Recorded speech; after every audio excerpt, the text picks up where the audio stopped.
Katanya ada bantuan juga dari Pak Hashim. Ya, jadi gini ya, karena sudah tapi banyak orang. Saya kemarin ke Lapas Cirebon. Selain melakukan tugas lain tentunya ya dalam rangka koordinasi, Wamen itu kan selalu mendapat input untuk melakukan kajian ke daerah-daerah. Saya sudah lakukan itu waktu itu di lapasnya Bangli di Bali. Saya lakukan di Kerobokan, kita lakukan juga di Cirebon. Karena apa? Karena banyak kebijakan-kebijakan tentang bagaimana caranya mengurangi isi penjara. Paradigma kita, kalau boleh kita jangan berpikir bagaimana menambah penjara. Jangan kita menambah lapas. Ini paradigmanya. Supaya isi lapas itu kosong, paradigmanya bagaimana supaya jangan banyak orang yang masuk. Kalau nggak orang banyak yang masuk, tentunya kejahatannya harus dikurangi. Gitu. Karena apa? Karena ternyata lebih kurang 60% isi lapas itu adalah masalah narkoba. Bayangkan. Jadi kapasitasnya itu umpamanya 100 diisi oleh 200. Nah, kita sekarang dari kementerian berpikir bagaimana caranya mengurangi ini. Sampai-sampai ada pemikiran daripada kementerian untuk, dan termasuk juga Pak Presiden, untuk memberikan amnesti kepada para narapidana itu. Warga binaan namanya disebut sekarang. Nah, kemarin saya ke sana, kebetulan juga bertemu dengan 7 orang narapidana, yaitu Sudirman CS. Nah, saya juga sampai kepada mereka, walaupun waktu saya diangkat menjadi Wamenko, saya udah tulis surat pengunduran diri saya sebagai advokat dari mereka. Kemarin saya ke sana khusus menyatakan permohonan maaf saya. Saya sedih terus terang aja, merasa mau apa? Karena mereka kan mungkin belum memahami betul kenapa saya harus tidak menangani dia lagi. Walaupun bersurat saya sudah sampaikan. Saya katakan bahwa bukan saya yang tidak mau lagi menangani mereka, tapi kewajiban saya sebagai pejabat negara tidak boleh lagi berpraktek sebagai advokat sehingga saya mundur. Sama halnya dengan Jessica, ya Jessica Wongso juga pada waktu saya diangkat jadi pejabat negara, dia persis mengajukan PK. Saya 3 hari saya yakinkan dia untuk menghibur dia bahwa saya nggak bisa. Nah, tetapi saya kan tidak boleh meninggalkan mereka. Makanya saya bentuk tim sebelum saya meninggalkan tugas itu, saya bentuk tim supaya tetap melanjutkan pembelaan mereka. Nah, khusus salah satu, jadi mereka sudah memahami, ya, dan tapi mereka tanya bagaimana nasib kami selanjutnya.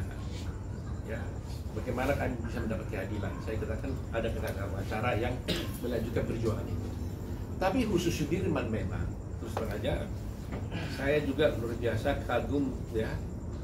Saya mendapat pesan dari Pak Hashim Johadikusumo, adiknya Presiden Prabowo, untuk memperhatikan melihat keadaan dari Sudirman. Terus terang aja saya juga kaget.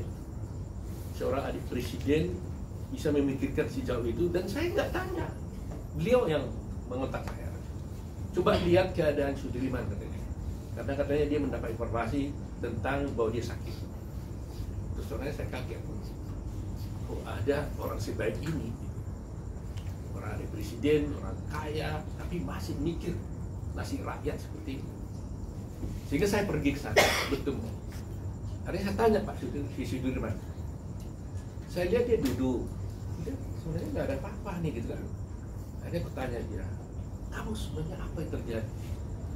Dia bilang, Pak, rupanya dulu dia katanya ditembak di punggungnya dengan peluru karet.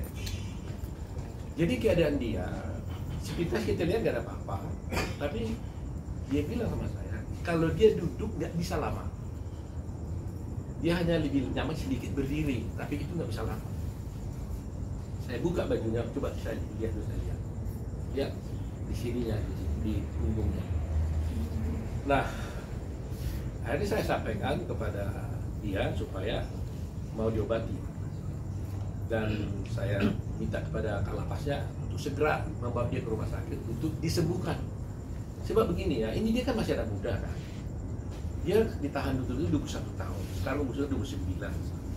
Ya memang mereka itu kena seumur hidup. Tapi kan kita harus berusaha juga bagaimana merubah keadaan dia nantinya secara hukum.